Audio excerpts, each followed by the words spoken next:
Geopolitics and Boring. Hello and welcome to this episode of Geopolitics and Boring. Today we're going to be discussing the international dateline and the prime meridian. Yes, they are different things, and if you thought they were the same thing, you're wrong. First, we're going to discuss the prime meridian, and I'm going to show you what the prime meridian is right now. Prime meridian is an imaginary line shown here which runs directly through Greenwich, London, but also passes through Western Europe and Western Africa. Every time zone you hop to the east of the prime meridian, the day gets 1 hour ahead, and every day you hop to the west, the day gets 1 hour behind. Does the prime meridian need to exist, and why does it run directly through London?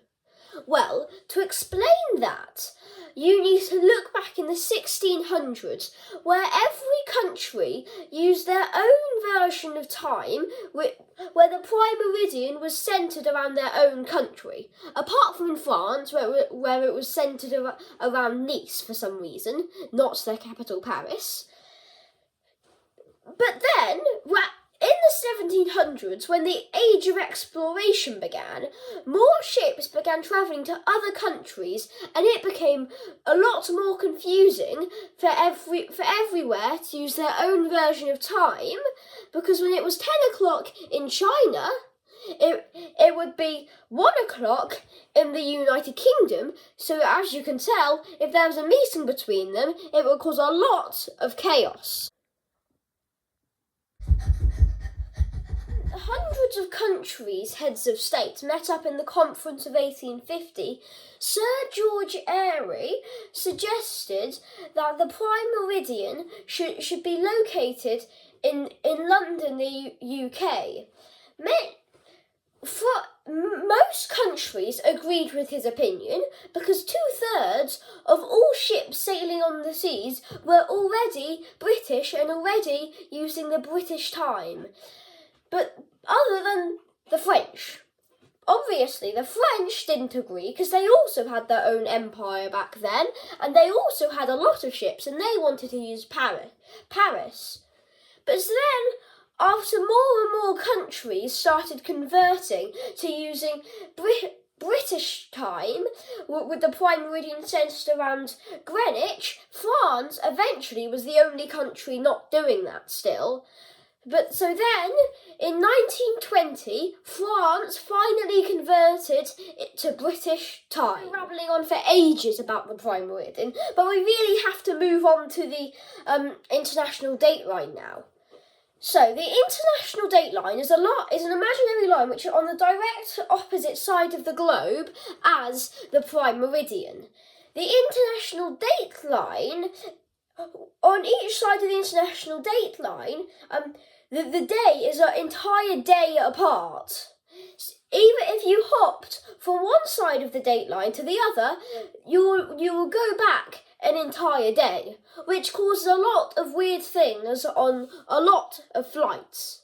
Luckily, the international dateline is pretty much in the middle of the Pacific Ocean, so it's not very important, but as you're going to be able to tell, there is still a lot of weird anomalies with the international dateline. First thing you'll notice about the international dateline is that it curves around Alaska to keep Siberia on the east and Alaska on the west of the international dateline. But considering that Russia was the Soviet Union when they changed it, it's not really that surprising. I hate the USA. Want to separate so we can be a day apart from each other? I'm supposedly from the USA and I'm supposed to hate Russia, so sure. Next thing you'll notice is this massive hook in the middle of the Atlantic for seemingly no reason. It's actually the Pacific island nation of Kiribati. Now, when the international dateline was first drawn at the 0 degree latitude, Kiribati was on the opposite side of the international dateline to its biggest trading partner, Australia. This meant it was Friday in Australia, it will be Saturday, the weekend, in Kiribati.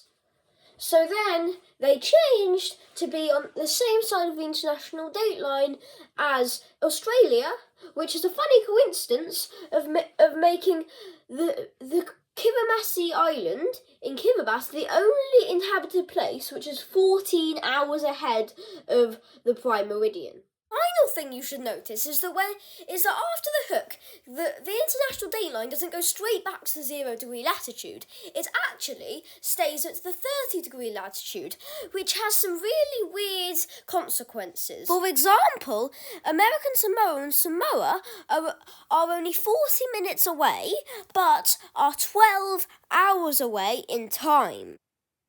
Thank you guys so much for watching all the way to the end. I just really appreciate the support. Thank you to my sister who filmed a lot of it, and please like and subscribe. That's it. Peace out.